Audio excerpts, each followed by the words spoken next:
This segment is sponsored by Fairfax Radiology. Prostate cancer is one of the most common types of cancer, but when it is detected early, it has a better chance for successful treatment.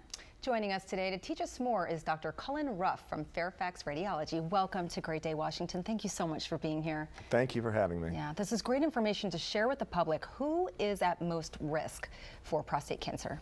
So the prostate is, of course, a gland that sits below the bladder in men, and therefore it's men who are usually older or middle-aged who are at the greatest risk.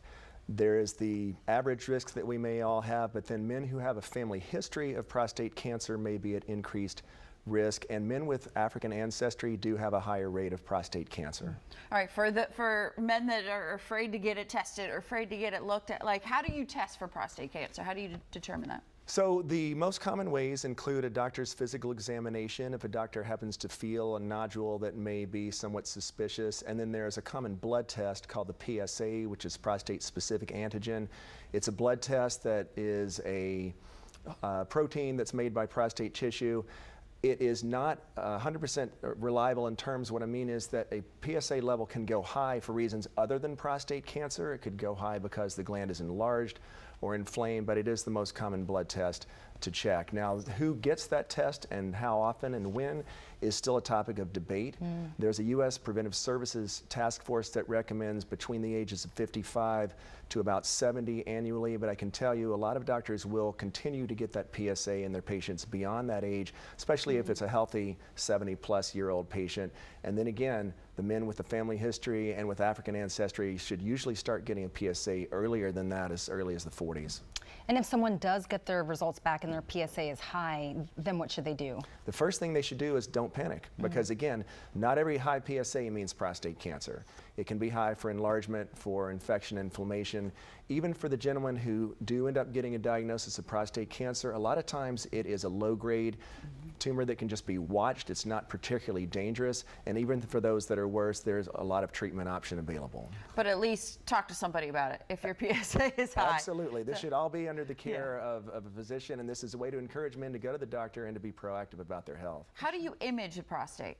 So that is what is done next. If the PSA is high and suspicious, imaging would be the next thing to do, and the best test would be an MRI. MRI, which is magnetic resonance imaging, is a type of radiology study, and it's the best way to look for anything that might be suspicious for a prostate cancer. And then if we find something suspicious, that can lead to a recommended biopsy. Okay, and the biopsy procedure, can you just share a little bit more about that? Sure. So it's actually a pretty easy procedure to do. I do these regularly, as well as a lot of urologists.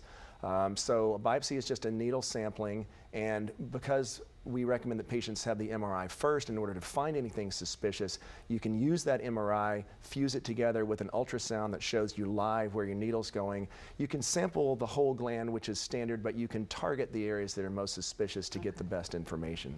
All right, is there something that men can do to prevent prostate cancer? Or, you know, I know a lot of men take testosterone supplements. Are those bad? Well, preventing cancer, whether it's prostate or any other type, we all know the common recommendations. It never hurts for us to be reminded, right? So the things like a good healthy diet, plenty of fruits and vegetables. Supposedly cooked tomatoes may have a benefit in terms of preventing prostate cancer, and that could even be the fun stuff like you know, pizza and spaghetti sauce. Spaghetti sauce, yeah, there you go. Exactly.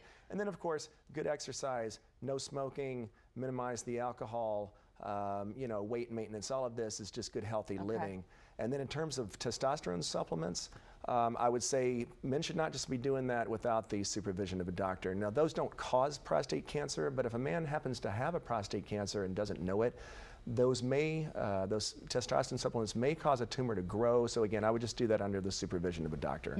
Great information, Dr. Ruff. Thank you very much for being here. We appreciate it. Thank you. For more information, you can visit their website, fairfaxradiology.com.